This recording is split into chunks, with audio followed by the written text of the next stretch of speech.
So, thank you guys for all waiting. The guys were pretty happy in the locker room. We had a couple things, and I was actually having a conversation with Adrian Heath, who I gave, my kudos to because his team is a very good team, and there was a lot riding on this game.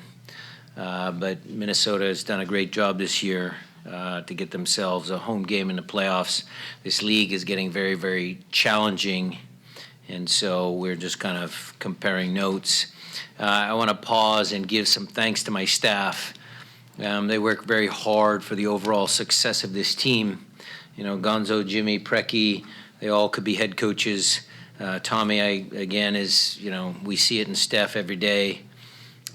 So I want to thank them. I want to thank the players because the players came through in a challenging game. That game was funny. The ebbs and flows, the small little things, the little details that we needed to accomplish. Minnesota not giving us that second goal to make the game a little easier. I have to give thanks to the players because they really put it in there. That was not an easy game to play, and certainly 1-0 scorelines sometimes look boring, but that was a very, very intense game. My grandson Scotty was here. It was the first pro soccer game for him, so I'm happy he was able to watch us win. And I want to thank all of the other staff members of this organization. This organization is a very top-notch organization. They do a great job, every single one of them, and I just want to make sure that they hear me say thank you to put that many people in the building to do the stuff for the fans today. I thought it was a really, really enjoyable afternoon for myself, myself being a Sounder fan. Ma, I saw you first. Yeah, thanks. So, Brian, how long do you stay in this, obviously, the accomplishment, what's done now, and then begin the process? 20 minutes.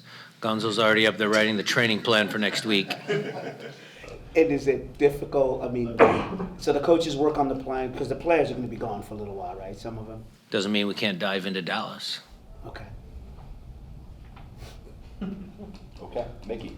Roman Torres obviously gets the goal, first game back, starting and playing a big role. Just your thoughts on his performance today. Happy for him. Roman is a very accomplished player on many different levels of this sport, on a world stage, on a continental stage, whatever. He went to the World Cup with Panama, everything. We are very, very happy to have him at this franchise.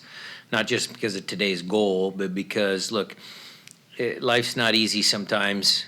To be a pro, you think it's all easy. It's not. We had some challenges. We've overcome them. He's overcome them. The whole suspension thing. I'm just so proud that he was able to continue to keep himself in shape and continue to keep believing in himself.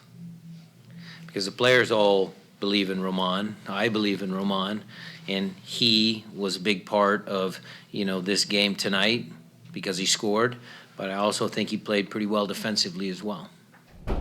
Mark. Ozzie Alonso's first game back at CenturyLink, not in Sounders uniform. How was that for you? Well, although I was arguing with the fourth official at the time about some of his slide tackles, I loved them. You could see the competitive nature that he still has, that he still possesses. I thought his game was very good. But, you just know that he's a very competitive guy by nature, and he wanted his team to win. He was willing to do whatever it takes. And so, I congratulate him as well on a good season and wish them luck in the playoffs. Nico? What was your overall thoughts on the offensive play? It looked very fluid. It looked like it worked. Well, I thought we created some good chances. I thought we created a lot of half chances. Maybe that final pass, that final little movement, it wasn't quite as sharp as we would have liked. But again, you have to credit your opponent. Maybe just the nature of that game. We knew that these games were going to be tight. But happy that, a defender scored our goal. But I'm sure Raul, Nico, those guys, they would have loved to have been on the score sheet as well. Jeremiah? Yeah, Joven Jones seemed like he had maybe his best game since coming back for you guys. What had you been seeing in his game that maybe we were missing, and what did you see today? Well, I hadn't What I hadn't missed anything because I think he's a tremendous player.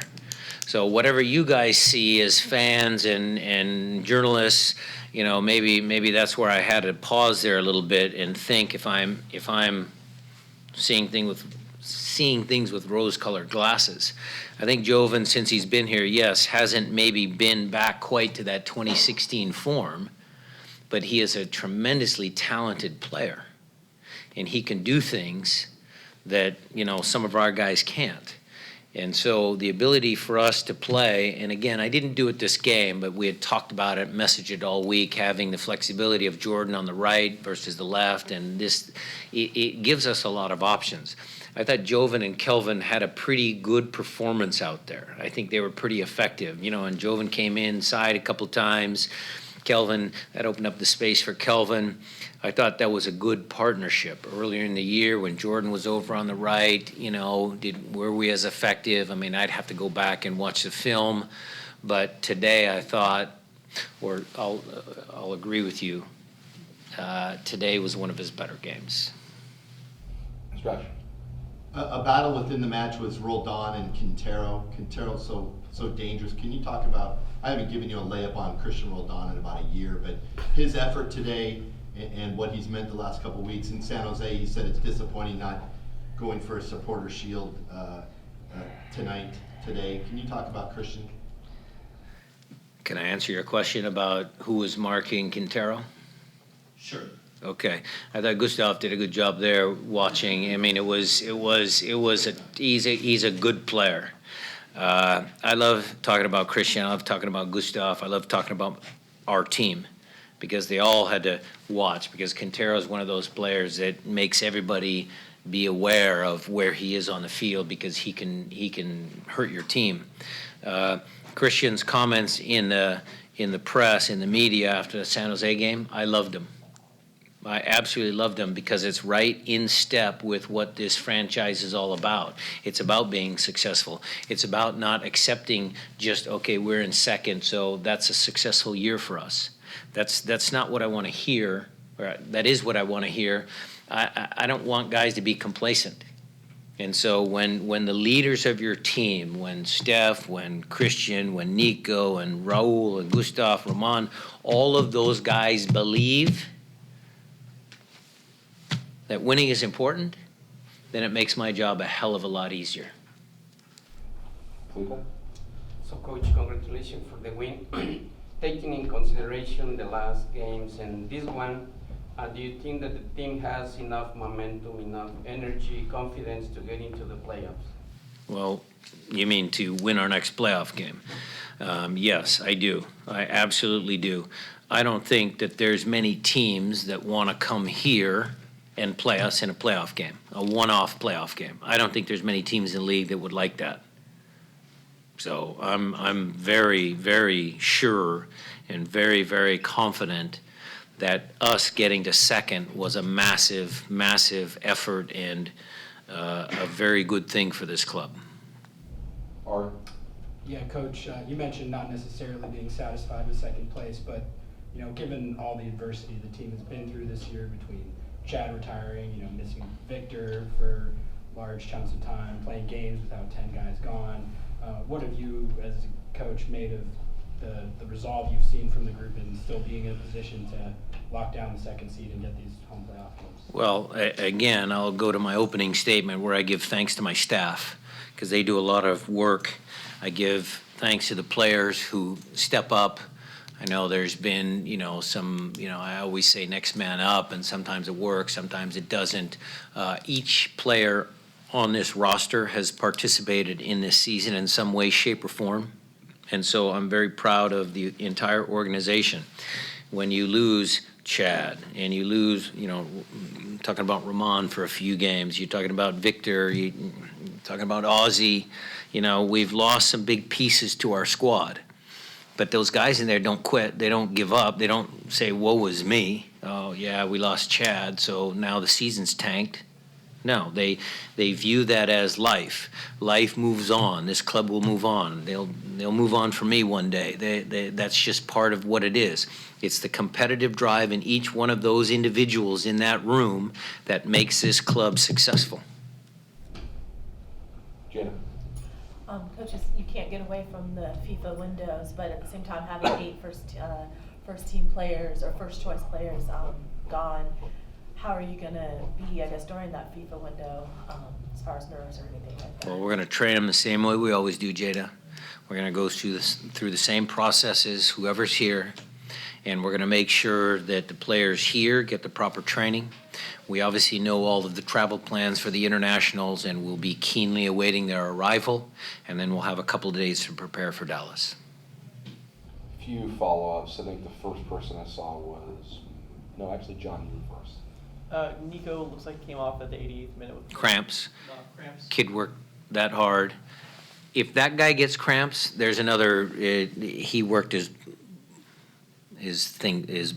butt off. But after missing He's fine. last week, Perfectly fine. Perfectly fine. It had nothing to do with the back injury. First follow-up to Nico. It's another game where Imanashishini sees no minutes. How do you keep a young guy motivated to be ready when you need him to perform and he hasn't really been? Because I said it at practice the other day, Emma's a good kid. You know, maybe I just have, at this point of the season, some more familiarity with other players. He's fine. He's a good pro.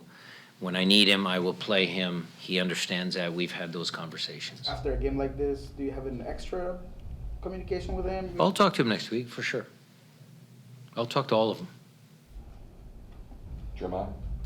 Yeah, I realize it's very early to do this, but if you can take a step back and look at the season as a whole, does it feel like how would you describe the ride?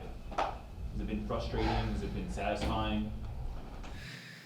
Yeah, Jeremiah, it might be a little early for that. I mean, I need to do some deeper reflection. I think I said it in Pence's article. You know, it's been a very challenging season for us as a coaching staff. I mean, from all of the retirements, you know, whether planned or not planned, to injuries, to the amount of internationals, the makeup of the squad, you know. I mean, there was a lot of things that went into the season that certainly I will reflect on to make sure that, you know, in the following seasons to come, that we learn from those experiences. And then we just continue to grow as a staff and me as a coach. And, you know, we're prepared for the future. If we have the same thing, we can go, okay, yeah, gee whiz, in 2019, this is what happened, but we still came second. Or, you know, look, this happened during this international break, and we kind of know the program when those guys come back. This is how we're going to train them. This is how we're going to give them the proper rest. And we use these experiences for our future success. Mark? Brian, there was a stretch where they maybe giving up like 11 goals in the span of 3 or 4 games. Now you got 3 shutouts in the past 4. Is that any tactical change, or just kind of rededication on the guys on that back line? Again, I'll credit Jimmy Traore on this one. He does a great job of, you know, talking to defenders. There's a guy who's won a Champions League medal. He's the one that will stay after and work with Roman. He'll stay after and work with Nuhu. He'll stay after and work with Kelvin. He'll stay after and work with Brad. He does all of that because he's a great coach. And so I am so blessed to have people like that with those experiences to help our guys be better defenders. Now, if you look at the entire squad, because at San Jose, I think Raul had a really, really good performance there. And so I think from top to bottom, guys are switching into that playoff mode where they understand that defending starts up here. You know, Nico, again, cramps because why? Because he was pressing guys all over the field. I think the team's understanding of what it takes to win playoff games is certainly there. Last one to Mickey. Just a bit of a follow-up on Roman. Were you surprised by his performance at all? He's got a lot of experience, but he had obviously been coming back off of a very long suspension, only got a few minutes last week. On the defensive side, I'm talking about more specifically, were you impressed by what he brought? Yeah. Yeah, I was impressed with him. You know, him and Kim Ki-hee had been, you know, it's not like the first time they played with each other, so, you know, I knew there was some familiarity there. You know, Kim moving on to the left side certainly has some issues for him, but we discussed that at training, we discussed that individually, and those guys are good pros. They were able to figure things out tonight.